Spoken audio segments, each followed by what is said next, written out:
Hello, my name is Barna Barath, and in case you're wondering, this is not a virtual background. This actually happens to be my office in the basement of our house. Thanks so much for having me here today. I'd like to tell you a few stories and actually illustrate them with some pictures. So let me get my screen up, and we'll be on our way in just a minute. So hopefully you can see this beautiful drawing that the kids are making. So I'm an entrepreneur, and I believe that we need to raise a generation of social entrepreneurs, game changers, and it will make all the difference if we can start doing that early. Just to give you some context and background about why I'm talking to you about this today, let me tell you where I'm coming from. So I've been involved in climate change for over 18 years now through business. I've built a European climate change finance business with some wonderful partners. I'm sad to report, though, that we have not solved this issue yet. So we need to look for a new approach. In 2014, our family moved to Bali for our kids to be in a special environment. I ended up being the board member responsible for strategy for about 4 years at an amazing place called the Green School in Bali. We then came back to Europe and set up a school where kids can dream and build a beautiful world. But coming back to the topic at hand, the world needs change makers to solve our big societal and environmental problems. There's no doubt that you're familiar with the SDG goals and the challenges that they pose. Actually, our kids also need a different mindset and toolkit as they grow up into a world that is unpredictable and will be fast changing. This is the second big driver of what we believe, why we believe that education needs to change and why we need a completely different mindset for our kids when they grow up. Just read some of these words to see if they resonate with you. An entrepreneur in my book goes well beyond business. It's somebody who dreams of something, sets a goal to create or build something, learns what they need to know or be able to do to achieve their goal, gathers the necessary support for it, people, capital, sponsors, etc., and brings their dream to life. That is what an entrepreneur is. It's somebody who doesn't give up, who just keeps going at it. Now, a social entrepreneur is just an entrepreneur who really cares about a fair and just world, who really cares about social and or environmental issues. But are they born or are they raised? So meet Arthur. He is 6.5 years old. He's at Green School Bali on this picture, and he happens to be my son. Green School is the most beautiful school on earth. I have no doubt about it. It was also called the greenest school on earth when we went there. However, they had a problem. In grade 1, as the class was learning about animals, they realized that there were no bees at the Green School anymore. Having learned about their both local and global importance, the kids decided to do something about it. Grade 1, we're talking about. They invited a high school student and a parent to help them. Together, they wrote a story, took lots of photos, made drawings, and calculated how much money they would have to make from selling a storybook to buy a beehive, which they did. Apart from learning to read and write, learn about bees, maths, and profits, these kids learned how to set a goal and how to work together to achieve it. Imagine when at the end of the year, my 7-year-old grabbed my hand, took me down to the river, and showed me his achievement. But most importantly, imagine how deeply the feeling of I made a difference, that group of 6 and 7-year-olds, burned deeply inside them. They will never forget that feeling of achievement and making a difference to their world. So you might think that this was a one-off, but no, it's actually quite systemic. In grade 5, 8, and 12, every student needs to do a talk about a project they made at the Green School that deals with a social or an environmental or a very personal issue. Let me tell you another story. Meet Dali and Finn.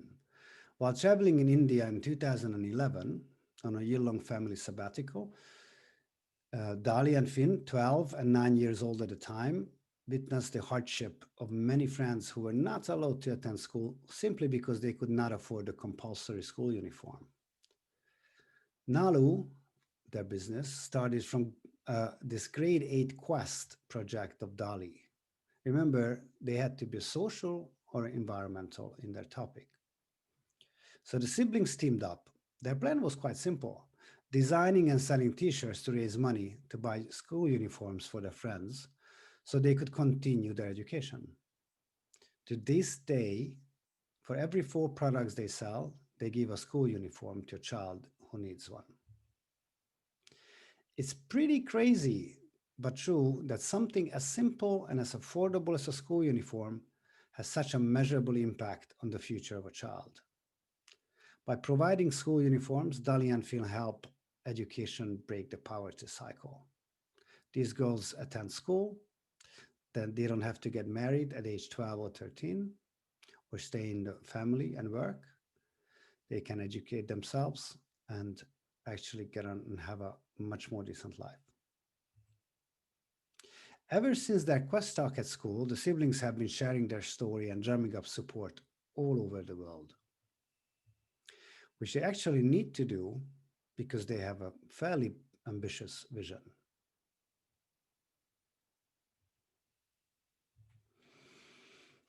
To this day, they've already made a difference to the lives of thousands of children in India and beyond. But it's not all altruistic, as the result is not only a successful clothing enterprise, but the opportunity for Dali to be accepted into the new school, Parsons School of Design in New York. This was her dream, to become a designer, and her venture and her school experience allowed her to actually attend um, the new school. So what's the magic? How do we do it? How do we raise social entrepreneurs, change makers?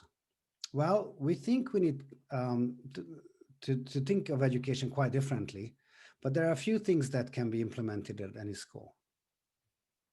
Remember the little guy with the bees 6 years ago? Well, he's still out there saving the animals, but now he goes to a school that works on raising game changers in cities, not in the jungle. That school has a simple mission: to dream and build a beautiful world. It's inspiring and empowering its learners to do just that. Let me share with you the key elements of the formula. So let's set the scene. It all starts with the kids actually enjoying the experience, to love going to school. Learning is best when it's joyful, as this captures the thrill of learning. If you're not joyful, if you are not enjoying the experience, you will not learn, or it will not stay with you. A physical environment with no walls, no boundaries also helps. It helps break down the mental walls as well. The walls among subjects between learner and teacher, the classroom and the city, all break down. We also know well that learning is not restricted to a classroom or to the physical world. That wall has been broken down. There are so many walls we've built over the last 2 centuries about education that we need to start to break down now. The pandemic is probably going to help speed us this systemic change. It's quite amazing what a difference on the mind our physical environment can have, how it can help build a sense of ownership and belonging. Now, none of this would be possible without a community that supports this approach to learning and the learners themselves. A community who shares your values, whatever they may be. In our case, that is about sustainability and the shared quest to building a better world. So that's the scene. What we learned is that the learning itself is all about how we teach, because it teaches more than what we teach. It's about modeling behaviors, being the expert learner, being a guide for learning. Our how is about being real, for the learning to be relevant, entrepreneurial, and art-filled, real life embedded.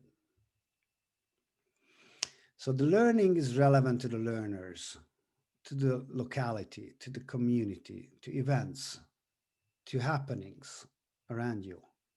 It's not abstract. We learn about our world, our cultures, our history through real life connections and context. This happens to be a more than 2,000-year-old Roman skeleton found right next to our school when we were learning about ancient Rome. Could this be a coincidence? Entrepreneurial means that students ultimately own their own learning. It's scaffolded over time. But read this quote, one of my favorite. Isn't this what school usually does to children?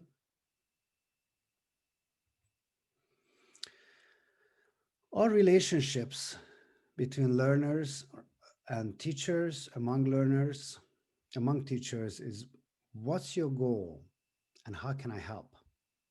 That's the key. Setting challenging goals, gathering support for achieving it, building the confidence that I can do it is the core feeling we'd like our learners to develop.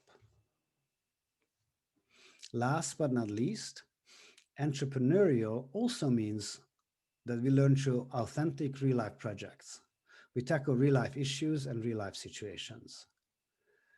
And there are some really good specific tools and processes to help us through these situations. One of them is the sustainability compass. All our projects consider the four aspects of sustainability: nature, economy, society, and well-being, to make sure that we get the systems thinking embedded deeply into the mindset.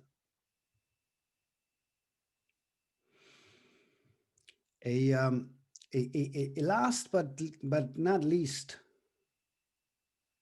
okay, let me try to reload this. Okay, it didn't work. But in any case, the last part of any project is presenting it to an audience that the presenters care about. Public portrayal of a project, the explanation of the process somebody went through, the product they've developed, the failures they had on the way, and how they retried and retried again. We call this dream to reality, and we spend about a half a day on these authentic projects every day. So half of our time is spent on dream to reality, real life authentic projects. That requires a pretty fundamental change to the time schedule and to the approach, but it's doable. Dream to reality, but also actually most of everything we do includes arts. Arts is about connecting to who we really are, to our spirituality. Plus, it helps us gain the ability to create beautiful work. For us, the feeling of creating beautiful work, that the output of what we produce is worthwhile showing to others, is quite fundamental to the learning process. Now, art also helps us be different from the machines. Jack Ma believes that everything we teach should be different from the machines for the next generation. He believes that the way we teach, the things we teach are from the past 200 years. It's knowledge-based, and we can no longer teach our kids to compete with machines. Machines are smarter. We have to teach something unique that a machine can never catch up with. We believe that our children need to learn to be self-driven, autonomous learners who can constantly adapt to change and drive the change. They will need an entrepreneurial mindset. The next part to the magic is the immersion of nature in nature at a very early stage. It's the key to building the emotional connections that will make it easy to protect and help regenerate nature. It's the aha moments at an early stage that will stay with us forever. Our core issue in the world today is that we have disconnected from nature. So shouldn't it be the role of education to reconnect us? Let's do it. By the way, we might be a little bit old-fashioned here, but we believe that learning some solid reading, writing, and math skills are quite useful for building on. So we create regular time for foundations. And this needs some good old practicing and some scope and sequence. Of course, we use the latest AI technology to make it personalized and more accessible, but it still needs practice. So the idea is that instead of filling a big bucket with predetermined knowledge and information, we focus on holistic development. Many of the elements are consciously designed for, but of course we take advantage of opportunities ad hocly as well. And more importantly, many of the projects, processes, content, interest are led by the learners or initiated by them. So our goal is not to ace standardized tests, but to create beautiful product and learner relevant ways of demonstrating who they really are. Let me tell you one last story. Meet Bruno, Arthur's brother. So he started creating upcycled jewelry from disposed electronics parts, but he's been too busy being an artist and going to school to actually do something with them. So Arthur, who is now 12, got his classmates together and a mentor and built a web shop and a complete business with different team roles in 3 weeks. Edition Lundy is their web shop and business. These 10 to 12-year-olds learned about photography, web shop building tools, basic storytelling, pricing, taxes, shipping, Instagram promotions, dividing up roles, and teamwork. At the end of the term, they showcased the project, the web shop, and the products, of course. And they sold quite a few of the products offline to the parents and the community. And this being a social enterprise, they not only use upcycled electronics, but of course, they send a portion of the revenues to an animal shelter that rescues animals that would otherwise be slaughtered, because saving animals is Arthur's passion.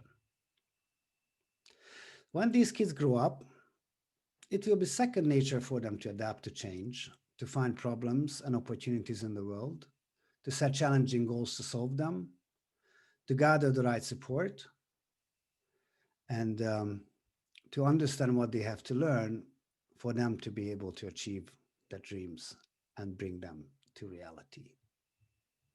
Thank you.